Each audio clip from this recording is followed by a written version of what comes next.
I have the pleasure to present to you Dr. Martin Luther King, Jr.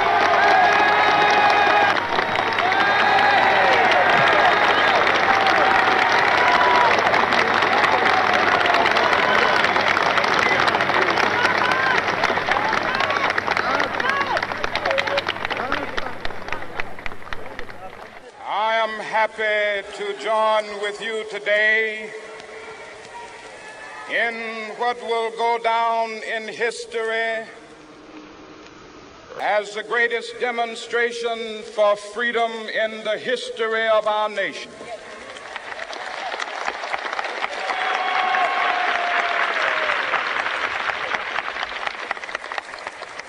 Five score years ago,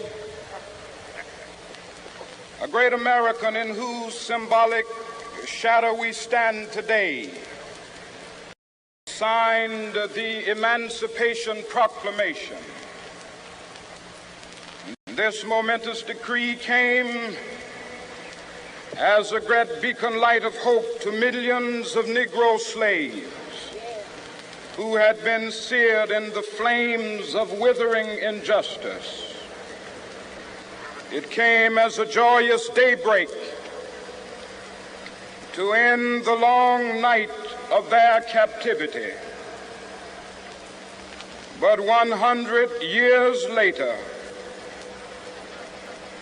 the Negro still is not free. 100 years later, the life of the Negro is still sadly crippled by the manacles of segregation and the chains of discrimination. 100 years later, the Negro lives on a lonely island of poverty in the midst of a vast ocean of material prosperity. This nation will rise up and live out the true meaning of its creed. We hold these truths to be self-evident, that all men are created equal.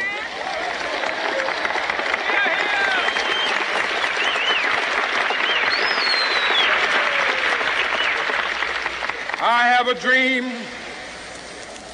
that one day on the red hills of Georgia, the sons of former slaves and the sons of former slave owners will be able to sit down together at the table of brotherhood. I have a dream that one day,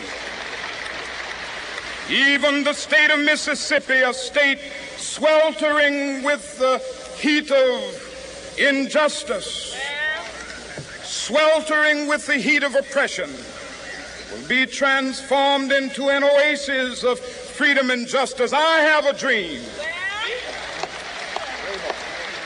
that my 4 little children will one day live in a nation where they will not be judged by the color of their skin, but by the content of their character. I have a dream today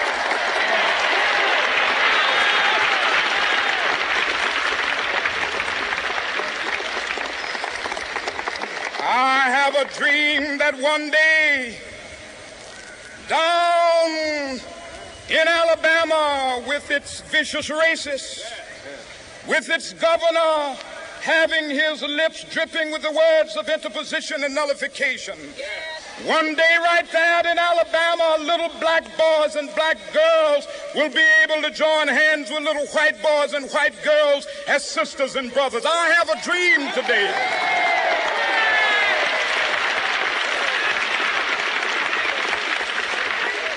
I have a dream that one day every valley shall be exalted, and every hill and mountain shall be made low. The rough places will be made plain, and the crooked places will be made straight. And the glory of the Lord shall be revealed, and all flesh shall see it together. This is our hope. This is a faith that I go back to the South with. With this faith, we will be able to hew out of the mountain of despair a stone of hope. With this faith, we will be able to transform the jangling discords of our nation into a beautiful symphony of brotherhood. With this faith, we will be able to work together, to pray together, to struggle together, to go to jail together, to stand up for freedom together, knowing that we will be free one day. This will be the day. This will be the day when all of God's children will be able to sing with new meaning, my country, tears of thee. Sweet land of liberty, of thee I sing. Land where my fathers died, land of the pilgrim's pride.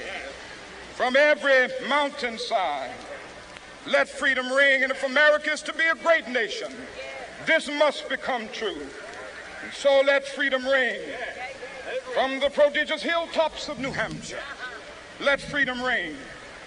From the mighty mountains of New York, let freedom ring. From the heightening Alleghenies of Pennsylvania, let freedom ring. From the snow-capped Rockies of Colorado, let freedom ring. From the curvaceous slopes of California. Not only that, let freedom ring from Stone Mountain of Georgia.